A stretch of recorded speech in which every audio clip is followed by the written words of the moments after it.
Pessoal, sejam todos bem-vindos. Para nós é uma satisfação gigantesca ter todos vocês aqui. E hoje, para mim, é uma satisfação maior ainda de ter o Ricardo. Ricardo é um cara que tem uma bagagem excepcional e tenho a certeza absoluta que vocês vão ser muito enriquecidos aí nessa manhã. Ricardo, antes da gente começar, eu queria que você se apresentasse, falasse para o pessoal quem é você, a sua formação, qual é o cargo que você ocupa hoje. Tá bom. Primeiro, bom dia, pessoal. Prazer em encontrar vocês por aqui, né? Então, vamos lá rapidinho, ser bem breve, falar um pouco do que é minha história, como o Ricardo como profissional, tá? Então, minha formação é bacharel em Química, né? Pela Universidade Federal de Goiás, e eu estou atuando na indústria farmacêutica desde 2006. Então, já venho bastante tempo aí atuando, desde empresas de menor porte, como agora de empresas de maior porte, né? Então, já nessa transição dessa evolução aí, já passei por cargos de analistas, desde júnior, pleno, sênior, e atualmente eu estou como coordenador na área de desenvolvimento analítico, né?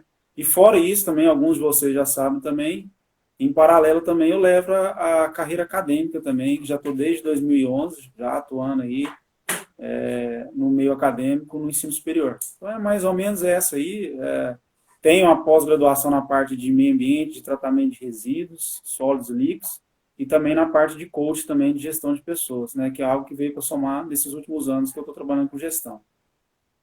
Pô, que legal. Eu não sabia que você tinha uma especialização em tratamento de resíduos, não, cara. Eu fiz lá na engenharia civil, lá no UFG, que é a área meio Aquela ambiente. Cersol? Isso, a área também que eu sempre Nossa, é gostei. fantástico. Muito show, então indico também. Pessoal que está chegando aí agora, hoje a nossa live vai ser sobre desenvolvimento analítico na produção de medicamentos. Quando nós estamos na graduação, Ricardo, nós escutamos muito falar sobre isso, né? Ah, o setor de desenvolvimento é isso, o setor de desenvolvimento é aquilo, é muito bom e tal. E tem algumas pessoas que acham, e já tem outras pessoas que nem sabem que existe o setor de desenvolvimento analítico, o setor de desenvolvimento farmacotécnico, enfim. Tem muitas pessoas que acham que é só controle de qualidade, mas elas não têm nem noção de onde que surgem esses métodos do controle de qualidade. Então, todos esses tópicos, pessoal, nós vamos bater aqui hoje no papo para poder esclarecer. Se vocês tiverem dúvidas, pode deixar as dúvidas aí, que ao longo da live nós vamos tentar responder todas elas. E se você está aí e tem aquele amigo que quer assistir, que precisa ver essa live, basta clicar no aviãozinho aí e mandar para os seus amigos, que com certeza essa live vai ajudar muita gente. Ricardo, antes da gente começar, eu queria que você explicasse para o pessoal, porque aqui nós temos pessoas de todos os níveis de formação, né? Nós temos aqui, por exemplo, pessoas aqui que eu já vi que são supervisores de indústria, mas nós também temos aquelas pessoas que estão ainda na graduação. Então, eu queria que você explicasse, antes de começarmos a falar mais ixi, cara, de forma mais aprofundada sobre o assunto, eu queria que você explicasse para a galera o que seria o desenvolvimento analítico na indústria farmacêutica. Bora lá. Como você falou mesmo, assim, independente de quais se está inserido ou não, se tem vontade, né, de trabalhar no desenvolvimento analítico, é bom a gente trazer essa geral, como você mesmo pontuou aí. Então, pois bem, gente, o que significa o desenvolvimento analítico, né? Então, como o Thiago falou, quando a gente fala em qualquer setor industrial, seja ele farmacêutico, seja qual outro segmento que a gente poderia falar, o que vem na cabeça sempre é o quê? Produto, né? O que a empresa gera, ela gera um produto, e ela comercializa o produto. E aí, qualquer produto, seja qual ele for, como a gente comentou, ele precisa ter o controle de qualidade para aprovar ou reprovar aquele produto para atender os critérios que precisa no mercado de trabalho, né? Então é mais ou menos isso que acontece. Só que atrás do controle de qualidade, né, a gente tem o quê? Aquele tanto de metodologia, aquele tanto de testes que são usados para aprovar ou reprovar o produto. Mas até chegar nesse ponto, né, tem toda uma avaliação técnica e científica para gerar aqueles métodos que vão ser utilizados na rotina. Então, o desenvolvimento analítico ele vem nesse sentido, né, de dar o suporte no desenvolvimento e na criação dessas metodologias que vão ser utilizadas no dia a dia aí de controle de qualidade de qualquer empresa. E, além disso, também a determinação de quais são as especificações, quais são esses critérios, o que se deve avaliar. Tá? Então, realmente é uma coisa muito essencial e eu particularmente, eu vendo sempre a ideia que o desenvolvimento analítico ele é um parceiro do controle de qualidade. Né? Então, e, na verdade, tudo aquilo que o desenvolvimento faz, ele em tese, ele passa pelo teste final lá no controle de qualidade. Porque a rotina, por mais que no desenvolvimento a gente tenta simular o máximo todas as condições que, porventura, vão acontecer, mas é no controle de qualidade, aquela loucura, o dia a dia, aquela correria, que realmente a gente vai ter um teste final sobre aqueles métodos. Então é mais ou menos isso, lógico que tem muito mais detalhes, muito mais fluxo, mas é para vocês terem uma ideia geral do que a gente está comentando aqui hoje. Tá bom, Thiago? Acho que... Não, legal, é isso mesmo. E como que foi a evolução do desenvolvimento analítico nesse setor farmacêutico? Porque hoje nós estamos, assim, principalmente falando de forma instrumental, nossa, hoje nós estamos num nível muito elevado, né, Ricardo? Nós temos empresas aí que têm investimentos na parte de instrumentação, na parte de, até mesmo de treinamento dos colaboradores, que quando eu trabalhava na indústria não era tão assim. Então, como que foi essa evolução do desenvolvimento analítico dentro da indústria farmacêutica? Pessoal, sim, sinceramente, está sendo algo assim, igual você falou, um salto muito enorme. Eu vou falar em anos aqui, mas todos vocês vão ter um entendimento, mas não estão falando idade. Mas, como eu disse no início, eu estou desde 2006. De 2006 para 2020, já foi um salto enorme de tudo desse contexto que nós estamos falando aí. Mas, realmente, assim, o salto maior, vamos falar a nível Brasil, né, foi depois da criação do órgão regulatório da Anvisa, né, porque realmente, com a vinda da Anvisa, de ter um órgão centralizado, de fazer essa parte de fiscalização, né, sobre as indústrias farmacêuticas nacionais, isso deu uma maior robustez nesses critérios de aceitação. E a cada dia mesmo, a gente tem visto, lógico, para muitos, a Anvisa pode ser um terror, né, para muitas empresas, mas eu vejo de outra forma, né? Acho que sem a Anvisa a gente não tinha evoluído tanto no desenvolvimento como a gente tem evoluído nesses últimos, 20 anos que eu poderia colocar para vocês. E como o Thiago mesmo falou, nessa evolução, imaginem vocês, quando a gente fala em metodologia, há 20 anos atrás, ou 25 anos atrás, muitos dos métodos, se for pegar, por exemplo, a farmacopeia brasileira, que é bem antiga, que vocês podem depois ter uma ideia lá, a gente tinha muitos dos métodos praticamente, eu não vou falar em percentual, mas a gente tinha muitos métodos por titulação. A titulação ácido básico, volumetria simples mesmo que vocês conhecem.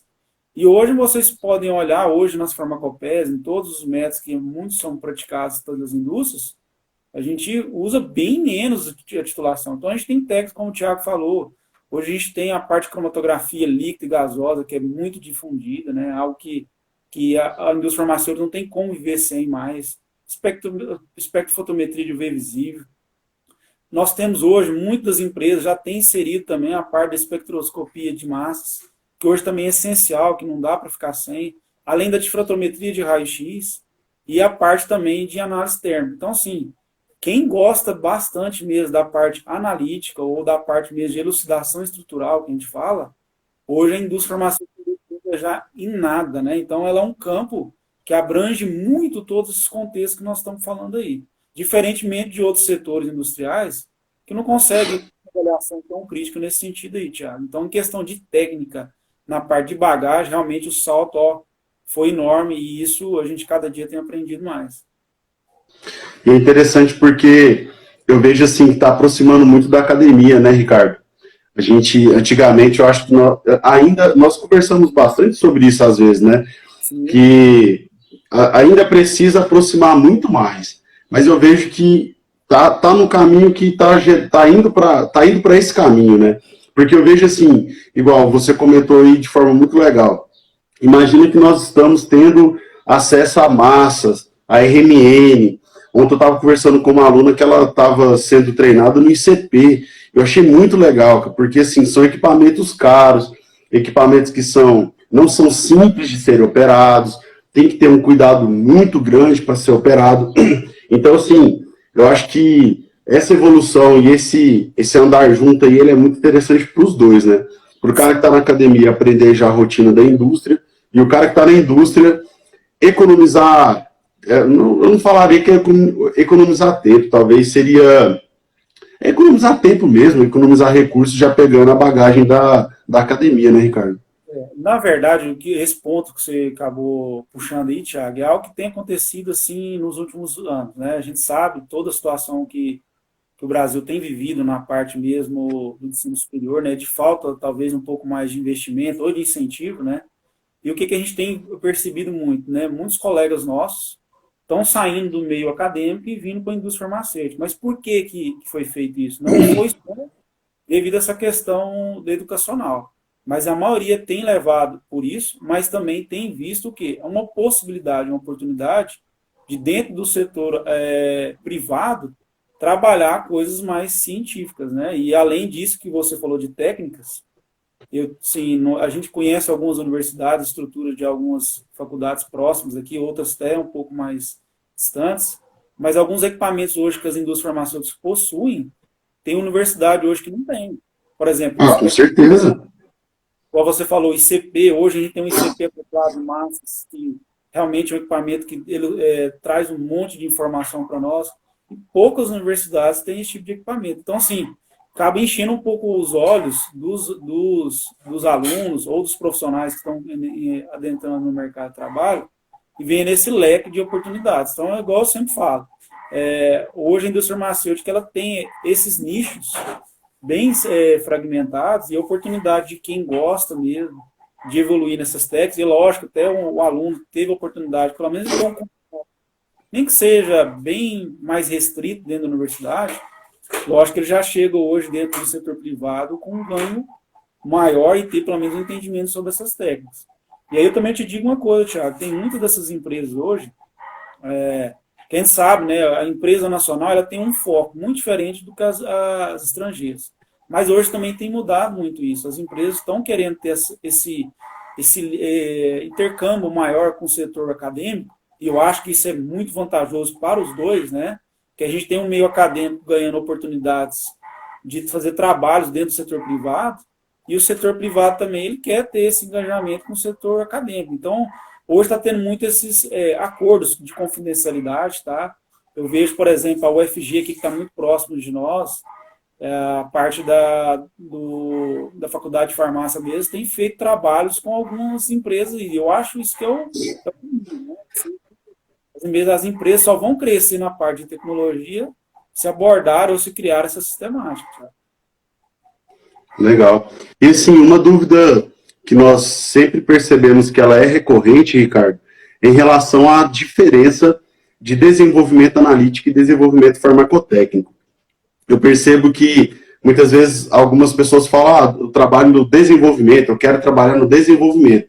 E elas não sabem que existe essas duas diferenças, que existe essa diferença e que é uma diferença muito grande, né?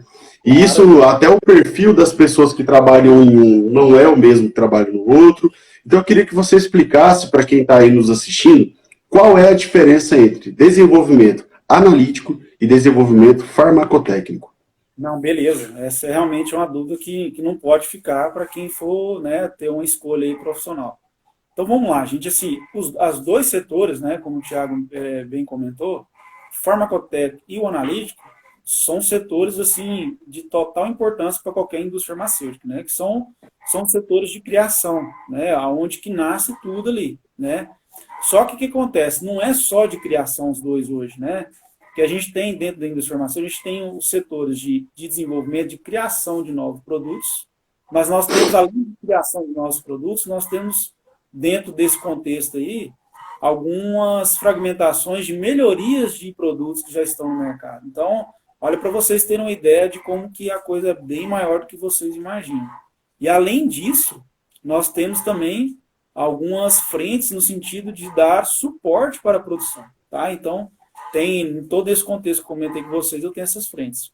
Mas, assim, a coisa principal que tem que ficar para vocês, de diferença entre os dois, o analítico realmente é voltado apenas para a parte de química analítica, digamos assim. Né? Então, nós estamos falando da questão de análise, nós estamos falando da parte de elucidação de estrutura, de conhecer a parte química do processo, de interação entre os componentes.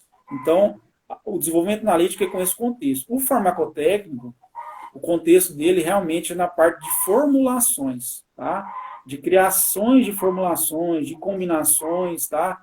Ricardo, dá um exemplo. Então, um exemplo bem claro que eu poderia para vocês, você quer criar um medicamento que tem lá paracetamol. Então, você vai lá, você vai fazer um comprimido, então o que você vai ter que fazer? Você tem que fazer uma combinação do ativo, o paracetamol, com outros recipientes, que a gente fala, né, que são outros componentes, para criar aquela formulação. O pessoal do farmacotécnicos, eles têm toda a expertise de quê? De ver quais são os recipientes que são necessários, por quê? Não é simplesmente você jogar tudo dentro do liquidificador e bater, não é isso. Lógico que eu estou falando uma coisa bem grosseira. Mas o farmacotécnico ele precisa entender quais são as misturas que são importantes, porque ele se preocupa com o processo. Por exemplo, nós estamos falando de um comprimido, o farmacotécnico ele pensa o seguinte, eu vou ver quais são os componentes que podem ser misturados sobre aquele ativo, e quais são as etapas do processo que eu preciso para chegar lá na minha forma farmacêutica final, que é o comprimido que vocês conhecem no mercado. Então, o farmacotécnico ele tem essa ideia, mas hoje as duas áreas elas são parceiras. Por quê?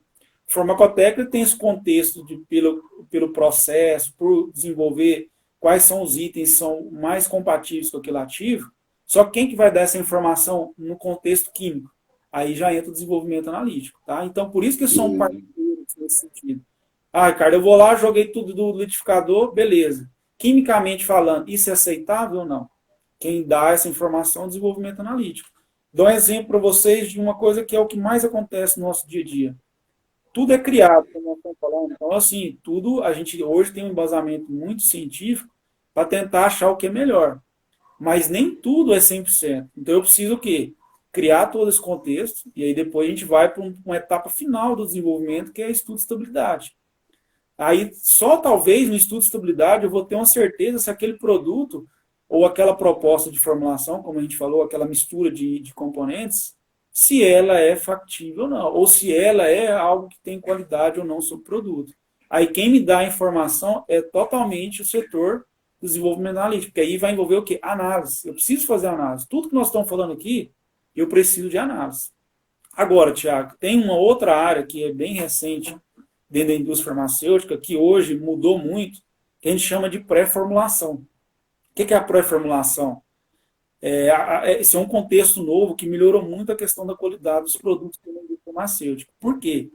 Antes o farmacotécnico, e é uma coisa também bem para deixar para vocês, hoje o farmacotécnico, basicamente a estrutura dele é mais formada por profissionais da área farmacêutica, né? Porque aí já envolve o processo, conhecimentos que o químico não tem. Mas não quer dizer que eu conheço algumas empresas que químico trabalha, principalmente o engenheiro químico ou que o químico industrial que entende bem de processo, mas algumas etapas de produção, que são detalhes assim, normalmente é mais direcionado para o farmacêutico. Mas voltando ao que eu tinha dito para vocês, da pré-formulação, então hoje criou-se um setor ou um braço dentro do farmacotécnico, que é uma área analítica, que a gente chama de pré-formulação, que eles vão dar um embasamento técnico para o farmacotécnico falar assim, ó, esse recipiente não pode ser utilizado junto com o paracetamol, porque ele vai provocar degradação, ele vai provocar uma rota tal, e pode vir... Então, quer dizer, essa etapa ela é bacana porque, em vez de você ver o problema só no final, a pré-formulação, para conhecimentos químicos, né, de síntese, de combinações, eu consigo prever um monte de coisa e ser mais assertivo, entendeu? Então, isso que hoje as empresas estão focadas muito. Então, tem muitas empresas aí das grandes aí, farmacêuticas, hoje tem um setor específico de pré-formulação. Na verdade, até esse setor, ele vai falar para o farmacotécnico assim, ó, esse fabricante não pode seguir com ele, esse pode. Esse fabricante tem um granulado, uma rota de síntese que pode seguir. Então, assim, vejam vocês que o analítico, hoje, ele é um braço forte dentro da indústria farmacêutica. Lógico que cada setores aí tem a sua importância, todos têm, mas o analítico é ele que dá todas as informações do que realmente vai acontecer ou pode vir a acontecer, Thiago. Então, as coisas são bem mais complexas que vocês talvez imaginavam. Ricardo, assim, é nesse setor, por exemplo, que quando nós temos aquelas vagas de especialista, até nós falamos isso em uma live, porque tem muitas pessoas que têm uma habilidade muito grande para trabalhar com pesquisa e quer fazer a pesquisa aplicada dentro da indústria, mas a pessoa não tem aquela habilidade para gestão de pessoas. Nós já até batemos um papo legal sobre isso. Daí você falou, Thiago, é aí que entra o cargo do especialista, que é aquele cara que vai trabalhar na parte técnica, porém ele não vai trabalhar com gestão de pessoas. Nesse caso aí que você falou da pré-formulação, o especialista seria o cara ideal para trabalhar nesse setor?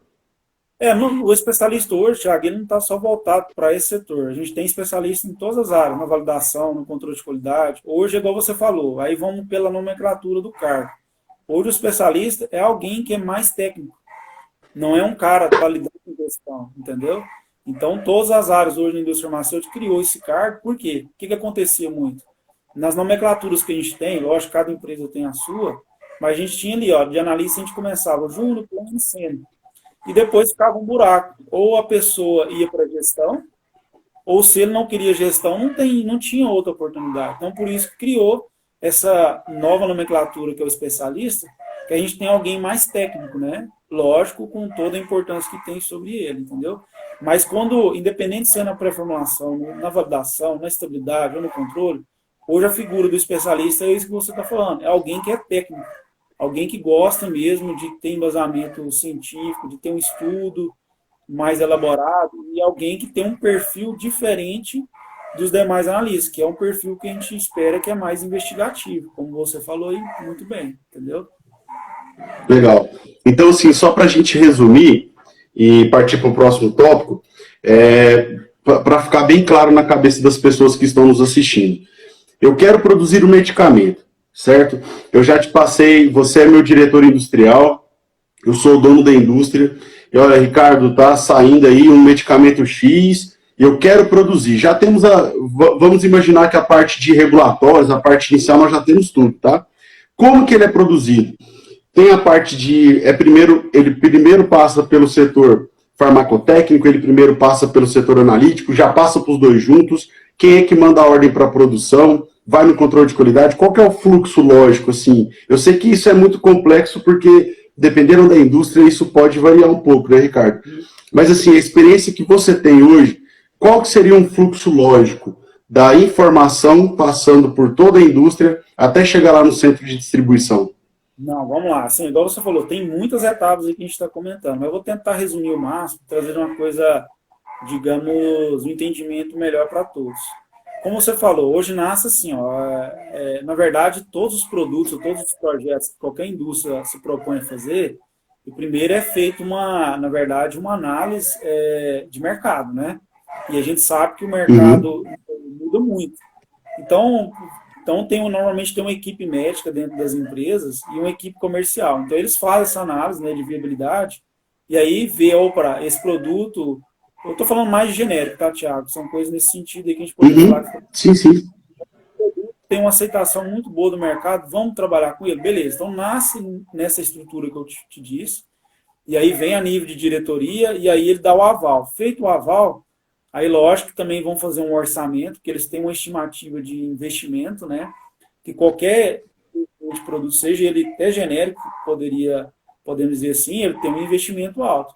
Só que a conta ela é bem simples, né? Você tem um investimento alto inicial, mas depois que você tem o direito, né, de produzir um produto desse, quantos anos que esse produto fica no mercado? Então ele se paga talvez com 5 lotes. Então a conta é muito bem simples em cima disso. E aí esse valor do investimento, ele é contemplado para todas as fases que a gente vai comentar aqui, tá? Então beleza, feita essa etapa aí, o que vai ser feito hoje, no contexto de hoje, tá? Que eu vou falar para vocês que é o ideal. Startou isso, o que ele vai fazer? Aí a gente vai para a parte da pré-formulação que eu te falei. Que aí, o que eles vão definir? A pré-formulação, que é a parte mais investigativa. Eu vou definir qual fornecedor que eu vou trabalhar, qual que eu consigo ter garantia que ele atende o mínimo que a Anvisa permite e solicita para nós. Além disso, eu não tenho que qualificar um fornecedor, eu tenho que qualificar talvez 2, porque senão eu fico preso, dependendo apenas de um fabricante. Então, já vai nesse contexto. E aí faz toda essa avaliação da pré-formulação, né? E igual eu te falei também, já começa a ter uma ideia se eu posso usar componente tal, tal, tal, tal.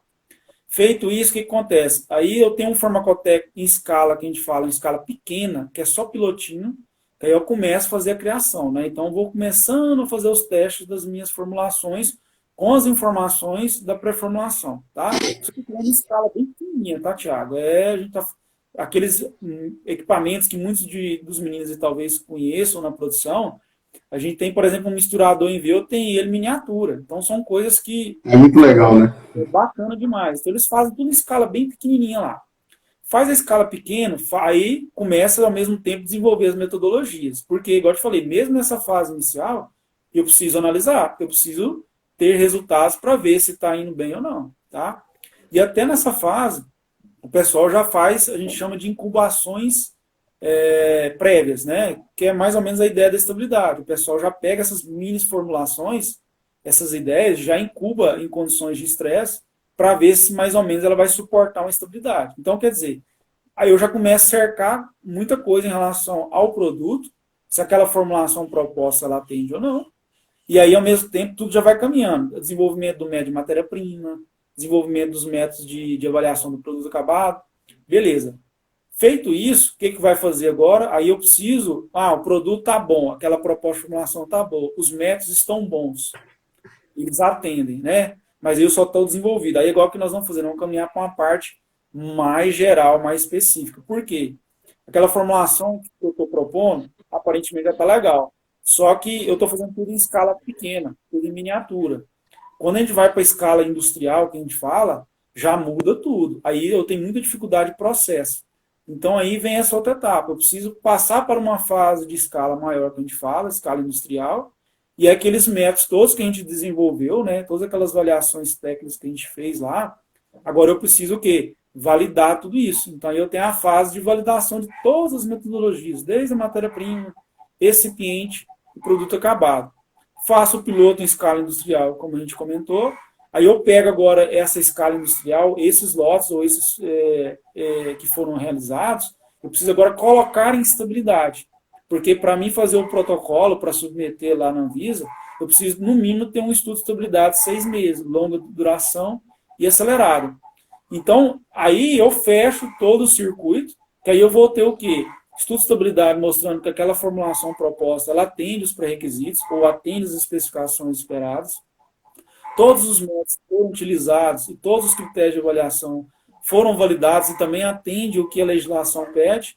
Fechou tudo, aí é só a parte mesmo de fechar toda a documentação e enviar. Tá? O controle já entra num contexto, Thiago, só após o de acordo da Anvisa. A partir do momento que a Anvisa me dá o de acordo, aí eu tenho permissão de fazer a produção para comercialização. Aí entra o controle de qualidade. Então, o controle de qualidade, ele vai só nessa etapa aí que eu estou dizendo para você do de acordo da Anvisa. E aí eu vou estar com todas as metodologias, todos esses estudos já elaborados e com resultados, aí o controle de qualidade segue a rotina dele. Show de bola, cara. Muito obrigado aí pela explicação, ficou muito bacana. E, assim, quais são as etapas? Nós falamos, então, nós já situamos quem está na live de onde que está a etapa de desenvolvimento, né? Então, vocês percebam que ele já falou, o Ricardo explicou, desde o momento em que, antes da concepção ali, né, do medicamento, a parte de análise de mercado, análise de custos, até esse medicamento chegar lá no centro de distribuição. Então, nós esmiuçamos aí para vocês todas as etapas de produção de um medicamento. Agora, em relação ao desenvolvimento analítico em específico, Ricardo, quais são as etapas desse desenvolvimento analítico? Vamos lá. Então, ela acontece da seguinte forma. Quando você já tem a definição de qual que é o projeto, né, o que você vai usar, a primeira coisa que a gente trabalha, né, a gente vai buscar se tem fontes na literatura sobre aqueles métodos de análise. Então, vou dar um exemplo para vocês. A gente tem as farmacopeias, né, que são compêndios dentro da estrutura aí da indústria farmacêutica, que traz um monte de informações de métodos de análise, tá?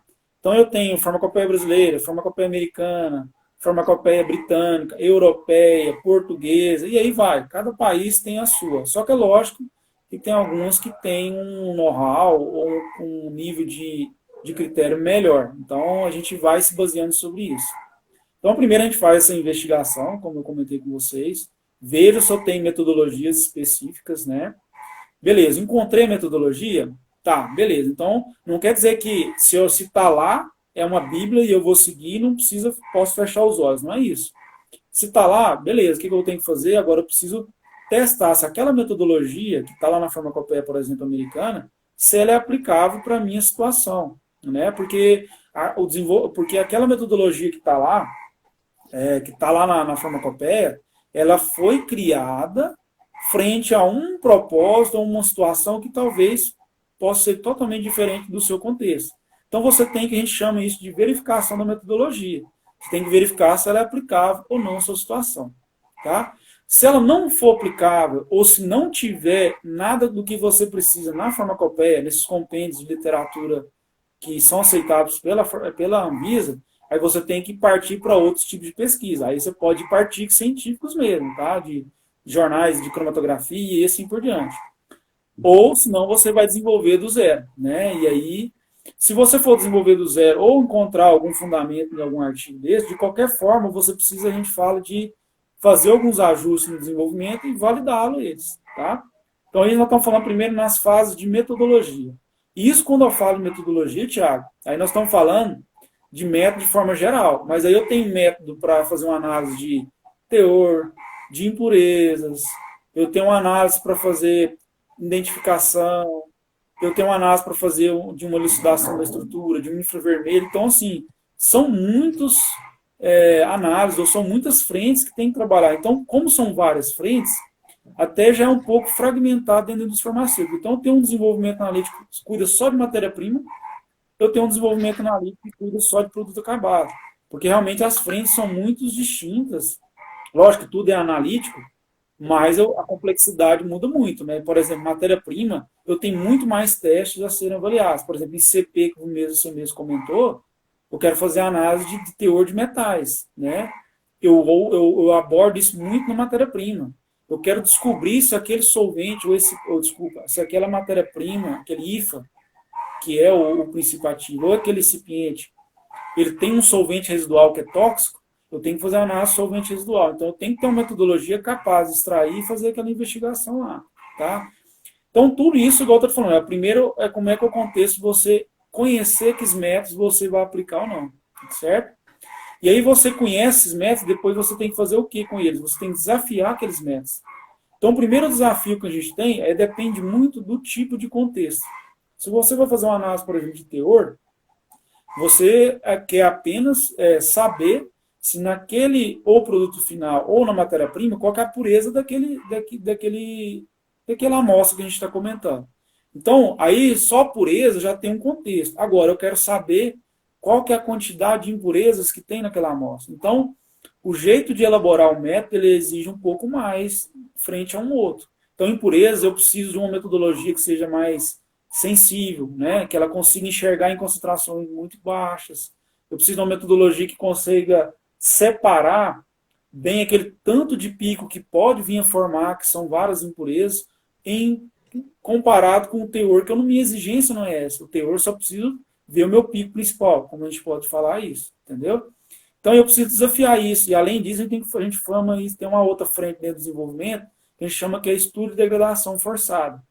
Você lembra que eu falei para você?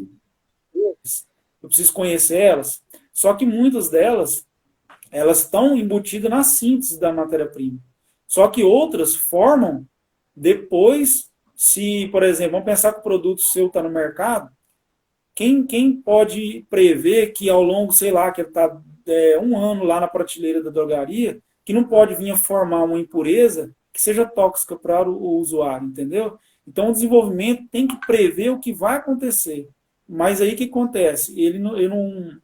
Eu preciso criar situações que a gente fala, né?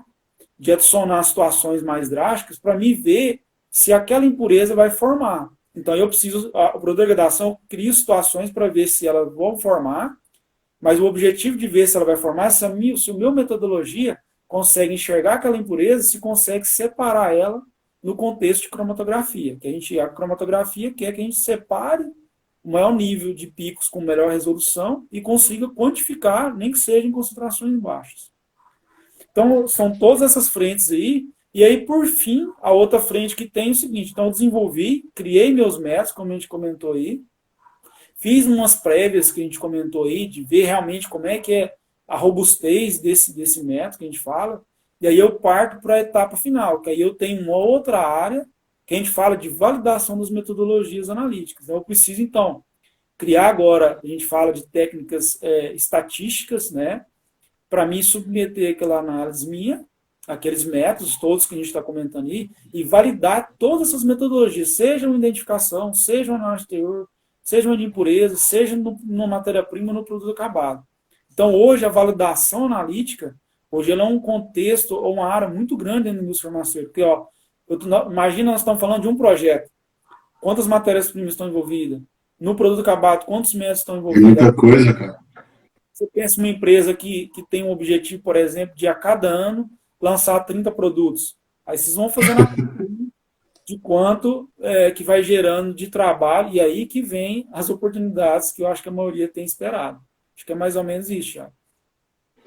E é bacana porque você já deu aí você fez um comentário, porque nós sempre falamos, né, para os alunos, inclusive hoje já está até rolando agora, nesse momento, o pessoal lá da turma estava lá ansioso para poder assistir a live, até algumas pessoas perguntaram aí no privado, se a live vai ficar salva, a live vai ficar salva lá no nosso canal do YouTube, tá?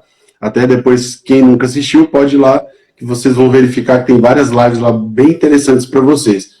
E tá tendo hoje um curso sobre fundamentos da cromatografia líquida, né, da HPLC. E a cromatografia dentro do setor de desenvolvimento, eu acho que é impossível ter um desenvolvimento sem ter cromatografia, né, Ricardo? Porque é realmente fundamental. Você falou sobre a questão de validação, que é importante validar um método, mas qual que é a necessidade? Por que se eu já tenho lá um artigo científico que falou que a metodologia para análise de uma amoxicilina é essa daqui, nessas condições de fase móvel, tudo certo, por que eu tenho que validar isso mesmo assim? O que é mais ou menos aquilo que a gente tinha comentado antes. A importância é a seguinte: você sabe de como foi feito isso pelo artigo? Que amostra que ele usou? Que marca de equipamento que ele usou? Então, tudo isso são variáveis que mudam todo o contexto. Então, quando a gente fala em validar, eu preciso trazer aquilo para o meu contexto. Por exemplo, dar um exemplo para vocês. Eu tenho equipamentos dentro da cromatografia. Se você pegar alguns artigos, se você for dentro da cromatografia, eu já peguei alguns que usam temperaturas, por exemplo, de coluna, de forno de coluna, que para nós aqui é impraticável. Aí você pensa, mas por que lá tem uma temperatura dessa e aqui a gente não consegue chegar? Nós estamos comparando o Brasil com os Estados Unidos, que eu tenho lá no inverno, qual que é a temperatura? Abaixo de 0 graus. Então, no meu contexto aqui, não tem como eu chegar nisso, entendeu? E além, igual eu te falei, a técnica de cromatografia, a essência dela é a mesma. Só que você mudou o equipamento, você pode ter separações um pouco diferentes, ou você pode ter, que a gente fala, de cada marca de equipamento, eu tenho tubulações diferentes, com diâmetros diferentes, e cada empresa ou ela tem uma tecnologia diferente da outra. Se for comparar um equipamento da Watts, de um Agent, ou até um da Thermo, cada um tem a sua tecnologia bem diferente nesse sentido. Até os sistemas de detecção, que a gente fala até de sensibilidade, tá? Então, vou dar um exemplo para vocês bem claro, Thiago, que realmente te faz a pensar em validar. Você tem um método lá, como você falou, de um artigo que tem lá de média impurezas. Se eu mudo entre marcas de equipamento de cromatografia, por exemplo, que eu acho que isso é o que... Vamos lá. Tem algum equipamento que não enxerga aquela impureza e já em outro enxerga. Não estou falando aqui, a discussão não é qual equipamento que é bom, qual que é ruim, mas as tecnologias envolvidas são muito diferentes. Então você precisa desafiar o seu método. Não tem como você, de olhos fechados, ir lá e falar assim, não, eu só pegar aqui e aplicar. Então não é bem assim. Então você precisa realmente validar aquilo na sua condição de trabalho, tá? Rede elétrica que está envolvida, a parte de modelo de equipamento, são marcas de coluna, às vezes, no artigo, fala uma coluna que você talvez não tenha. E aí você tem que adaptar. Tá, beleza, Ricardo, eu posso usar a mesma dimensão de coluna cromatográfica, mas você mudou marca, você muda a tecnologia, você muda o recheio, e aí a sua separação, ela também é alterada. Então, faz sentido e é importantíssimo que seja feita a validação. Legal. Então, você comentou aí um negócio que é interessante, porque além disso tudo tem a questão também da mão do operador, né, Ricardo? Claro. Eu tenho certeza, e não é que existe sei lá, um operador, um analista predileto, não vou falar isso porque depois você tem funcionário aí e vai começar a dar ciúme no seu setor. Mas eu sei que tem pessoas que parece que o cara nasceu para ser um analista, né? É aquela pessoa criteriosa, com rigor. Você pergunta quais foram as condições, o cara sabe esmiuçar, falar assim, detalhes por detalhe, né? E eu acho que até essa questão para poder verificar a reprodutibilidade desse processo. Nós sabemos que existem artigos que os caras fazem de qualquer jeito, que o cara às vezes dá uma forçada ali no resultado. Isso é muito sério, né? Então realmente é importante. Já falando nessa questão, Ricardo, e aqui o nosso, até quero deixar aí para vocês que estão assistindo, caso vocês tenham alguma dúvida, pode digitar aí, que já já nós vamos responder, tá? Nós já estamos quase acabando com essa primeira parte dos nossos tópicos. Eu queria que você comentasse, Ricardo, quais são os desafios de quem trabalha no setor analítico dessas indústrias farmacêuticas, quais são os problemas que você mais visualiza. Os problemas são relacionados a quê? É o operador, é a máquina, é o método. Quais são os maiores desafios de quem trabalha nesse setor? Tiago, o que eu vejo hoje, o que acontece? Como a gente, né, bem no início, vocês lembram que a gente falou muito da evolução, né? Então, nessa ideia de evolução, nós estamos trabalhando hoje em dia com técnicas mais sofisticadas, né? Mas por que está trazendo técnicas mais sofisticadas? Porque hoje em dia nós estamos querendo... a indústria farmacêutica está trabalhando muito com um conceito mais científico mesmo, de conhecer, tá vendo? Você lembra que a gente falou de pré-formulação?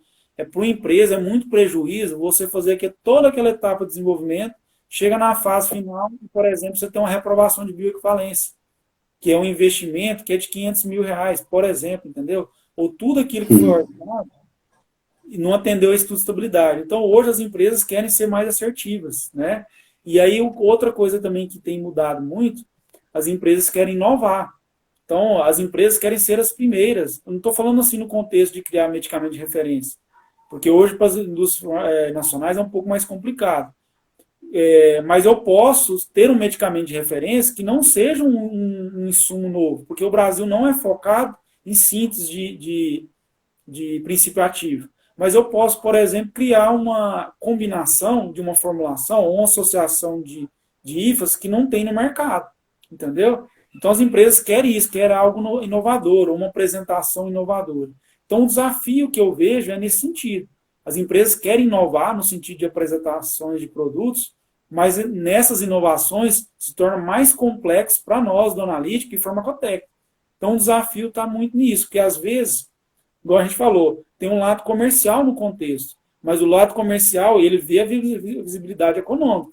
Mas será que dentro dessa visibilidade econômica, falando na questão química, pode ser feito? Entendeu? Então a gente é desafiado muito nesse sentido. E aí volta no que a gente comentou. Hoje a exigência é muito grande de profissionais sejam técnicos. Acabou aquela ideia do profissional que só executa. Hoje o profissional que só executa, ele vai ficando ao longo do tempo paralisado no mercado de trabalho. Essa dica eu sempre dei para os alunos. Eu falo, não é sempre querendo ser maldoso com eles, mas a gente sabe que a gente está no mercado de trabalho, a gente sabe hoje como está caminhando, o que está sendo exigido. Então, hoje, esse é o maior desafio que a gente tem. Então, a gente vai trabalhando hoje só com coisas mais complexas, não tem nada mais simples do que já teve, porque as empresas querem fazer coisas mais desafiadoras. Mas nada do que um estudo, né, de você fazer uma boa leitura, ter um embasamento bem técnico, procurar, agora você mesmo falou aí, que a científica tem oferecido esses cursos complementares, é isso que faz a diferença. Então, conceito mais técnico, não só de executor. A gente precisa de pessoas que tenham um conceito mais investigativo e saibam realmente o que estão fazendo. Você tem dificuldade, Ricardo, em achar pessoas qualificadas para esse setor? Como que está assim, a nossa região? Eu falo assim de modo geral, porque você faz recrutamento também, às vezes, né? Então, Como que tá? Você consegue achar pessoas aqui da cidade? Você tem pessoas ainda que vêm de fora? Eu falo isso porque eu já estou um tempo fora da indústria, né?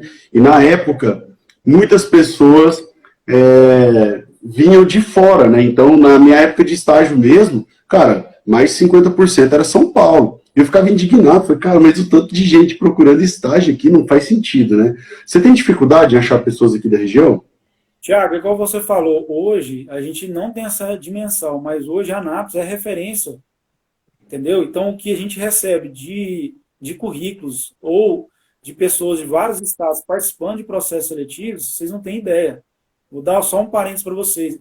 Alguns dias atrás eu fiz um processo seletivo que eu fiz uma entrevista com um candidato de Manaus. Olha para vocês terem uma ideia. E aí eu perguntei ele, por que vim para cá? Porque para ele é referência São Paulo e Anápolis. A gente sempre imagina que é só São Paulo e Rio, não. Anápolis hoje é um polo com grande proporção no mercado aí e tem empresas com bastante know-how e com estrutura. Então é referência para nós. Então vejam vocês, quem é da região aqui, que o desafio é maior ainda, porque a concorrência tem aumentado. Agora, falando daqui, né, da nossa região, tem bons profissionais.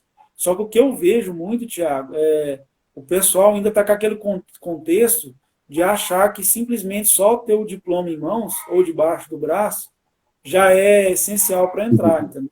Então, isso não é mais. A gente exige bem mais sentido que isso. Agora, tem uma coisa também que, da minha parte, eu falo por mim, eu tenho esse entendimento. O mais difícil é o primeiro entrada, né? Então, eu acho que, assim, o primeiro emprego, digamos, seja de técnico ou de analista júnior, é uma aposta. E aí é um cargo, como ele é o primeiro degrau, realmente eu não posso exigir da pessoa que ele tenha, por exemplo, 2 anos de experiência operando um cromatógrafo líquido. Como é que eu posso cobrar isso desse candidato? Mas, no mínimo, eu tenho que cobrar desse candidato, e é o que é feito por mim e para alguns colegas que eu conheço em entrevista, no mínimo ele tem que ter um embasamento sobre a técnica, ele tem que saber. E o que a gente tem percebido, que às vezes até alguns ex-alunos meus e de outros amigos que eu conheço aí, não tomam esse cuidado durante o curso, né, que eles têm 3, 4 anos. Aí chega em situações e momentos desses, vão passar vergonha, porque esse é o mínimo do mínimo. Então, é nesse sentido que eu vejo. Mas, assim, não me preocupe, a gente tem bons candidatos, a gente tem bons profissionais aí, tem uma moçada nova com essa ideia mais, né, de tecnologia, porque realmente, como nós estamos falando dessa evolução, todas essas técnicas aí exigem um conhecimento de tecnologia, né? Computador na nossa vida, a parte do Excel, a parte da estatística, então as coisas estão evoluindo muito, muito nesse sentido. Então, o que eu digo muito, Thiago, é que o pessoal tem que ter esse feeling aí, ó, tem que se preocupar com essas ideias. E é lógico que aí, no mais, que eu vi até que você fez uma live aí, é o pessoal se preparar mais para a entrevista, né? Porque realmente é muito nervosismo, uma tensão, aquela coisa. Então, é pegar essas dicas aí para saber o que falar, como se expressar, o que mostrar quem você é, e aí o que a gente vende é na entrevista. Então, é nessa ideia que eu falo para vocês. Eu tinha até colocado aqui um tópico que você já até explicou sobre essas dicas para quem trabalha na área, né? Quem quer, qual o perfil profissional. E foi legal você ter falado isso, porque realmente, cara, assim, se as pessoas não se capacitarem, e pode parecer assim, o Thiago está forçando a barra pela questão da empresa ser de curso, mas não é isso. É porque ninguém falou isso pra gente na nossa época de graduação. Então, nós aprendemos isso no dia que nós chegamos para fazer uma entrevista de emprego e o cara pergunta, né? Você sabe fazer isso? Não, não sei. Ah, mas você tem curso nisso? Não, não tenho. Aí já perdeu um tempão. Se a pessoa consegue fazer ali junto com a graduação e se capacitando, então uma porrada de curso até gratuito. O esquema é capacitar, não pode ficar parado, né, Ricardo? Aprender coisas novas. Eu quero trabalhar no desenvolvimento analítico. Então, o Ricardo já deu hoje aí várias dicas para vocês de coisas que podem ser interessantes. Eu tenho certeza que tem pessoas que estavam na live que nem sabiam o que é uma farmacopeia. Então, cara, hoje você já tem que chegar à tarde e já dar uma vasculhada na internet para aprender, para entender o quão importante é o estudo de farmacopeias dentro da indústria farmacêutica, enfim. Ricardo, nosso tempo está quase estourando. Eu queria só que você desse mais dicas para quem quer trabalhar no setor de desenvolvimento analítico. Qual é a dica assim, que você acha que é fundamental para o cara se destacar numa entrevista de emprego? E eu vou te fazer outra pergunta. Tem um mito que o setor de desenvolvimento analítico é um dos setores, desenvolvimento de forma geral, é um dos setores que paga melhor dentro da indústria. Isso é verdade? Se é, por que é verdade? Acho que coloquei saia justo, né? Essa aí é o que a gente mais escuta. E aí eu tenho vários colegas, e talvez alguns dos alunos aí que trabalham no controle de qualidade, ficam com esse sentimento, nossa, mas aí ganham mais. Realmente, agora igualou mais, tá? Eu digo para vocês. Mas alguns anos atrás, realmente a gente tinha uma diferenciação de salário muito grande entre o desenvolvimento e o controle de qualidade. Mas, assim, não é desmerecendo ou não é falando de cada área. Cada um tem sua importância. Mas o que acontece? O desenvolvimento, como a gente falou, ele é uma área mais investigativa, mais técnica, né? Então, exige um pouco mais. O controle de qualidade, ele também mudou o contexto. Hoje não dá também simplesmente você ter um analista de controle de qualidade que só pega balão, agita balão, entrega o vai lá, injeta, aprovado e reprovado. As empresas estão exigindo muito mais do que isso. E aí é uma dica que eu dou para você que está aí no controle de qualidade ou está em outros setores. Se você já tem esse cunho mais investigativo, mais cuidadoso de entender o contexto todo, você já vai ter um olhar para migrar, por exemplo, para o controle de qualidade. Porque o que eu vejo muito isso, Thiago, são muitas pessoas que hoje estão no controle de qualidade e têm essa ânsia e essa vontade, e eu entendo perfeitamente, de migrar para o controle, para o desenvolvimento analítico. Então, se valorize mais, já haja diferente no controle de qualidade para você vir para o desenvolvimento analítico. Então, eu falo porque eu tenho muitos colegas que fizeram essa migração, alguns tiveram sucesso, outros não. Mas eu acho que a ideia central é isso. É o cara que quer vir para o desenvolvimento analítico, é aquele que tem que ter essa ânsia de aprender, essa humildade de degrauzinho por degrauzinho, estudar, porque igual eu disse para vocês, eu só dei um apanhado geral do que é o desenvolvimento analítico, mas é muito maior que vocês imaginam. Tá? É muito maior, não é só isso. Se a gente tiver uma outra oportunidade, um outro momento, de discutir isso, vocês vão entender o tanto que é gigante hoje os desenvolvimentos analíticos, entendeu? Então, você tem que ter isso, é degrau por degrau, é estudar, não ter preguiça de debruçar, de ler artigo, tá? De entender o contexto, de estudar uma língua inglesa, por exemplo, que faz muita diferença hoje no seu dia a dia. Tem muito equipamento em inglês, né? Muito, muito. Os artigos, as próprias farmacopeias, tirando a brasileira, é tudo em inglês. Então, quer dizer, você tem que ter pelo menos uma leitura numa língua como essa. Então, são essas ideias, Thiago, que eu acho que traz mais de diferença. E realmente, aí eu já trago uma outra coisa que você tem que amar. Você tem que amar análise, bancada. Porque tem muita gente que quer vir para o desenvolvimento analítico que quer ficar só no papel. Lógico, tem áreas de documentação, mas aí está errado. Mesmo aquele que está no papel, que quer fazer a parte de documentação, não adianta nada se ele entender só de formatação de texto, você não entende da questão técnica, não faz sentido. Então, realmente, a dica que eu dou, gosto da bancada, gosto daquele mão na massa, entendeu? E é só através disso que você vai ganhar bagagem, não é só lendo também, não. Então, igual eu falei para vocês, é degrau por degrau que você vai construindo, e a vida é assim, o ensinamento da vida é o dia a dia. E aí você realmente, com o tempo, você vai ser um profissional bem capacitado e vai ter um feeling, uma ideia bem rápida sobre tudo que você se deparar no seu dia a dia. E o aprendizado é contínuo, tá? É desse jeito que eu penso. Muito obrigado, Ricardo. Excelente live, acho que foi muito esclarecedora. Até para mim mesmo, assim, foi bacana aquela parte que você falou lá sobre os passos, né, de produção, porque, igual, a minha parte é mais engenharia, né, e a gente fica focado só naquilo ali, não tem aquela visão do todo, né, do complexo. Por exemplo, eu confesso que aquela parte de pré-formulação, para mim, foi muito bacana, até quem chegou e depois assistam, que eu acho que vai ser muito interessante para vocês aí, para a formação técnica mesmo de vocês. Ricardo, a gente tem mais 3 minutos, cara. Eu queria pedir, por gentileza, para você se despedir, fazer as suas considerações finais. Beleza, gente. Primeiro, eu gostaria de te agradecer, Thiago, pelo convite. E aí, sem demagogia nenhuma, estou aqui completa disposição, sempre que você precisar, tiver alguma outra curiosidade, se os meninos puxarem alguma coisa, eu estou sempre aberto, tá? Quem me conhece aí sabe que o que me motiva nessa vida é o aprendizado, é o envolvimento com o aluno, né? Com os professores. Eu acho que isso faz toda a diferença, tá? E a dica que eu dou para quem está aí assistindo e quem for assistir depois com essa live gravada é isso, gente. Não percam as oportunidades, se dediquem, tá? E é um mercado de trabalho que a cada dia só cresce. Lógico, todos nós temos a questão financeira, né? Porque a questão financeira é o que nos motiva de sonhos, objetivos.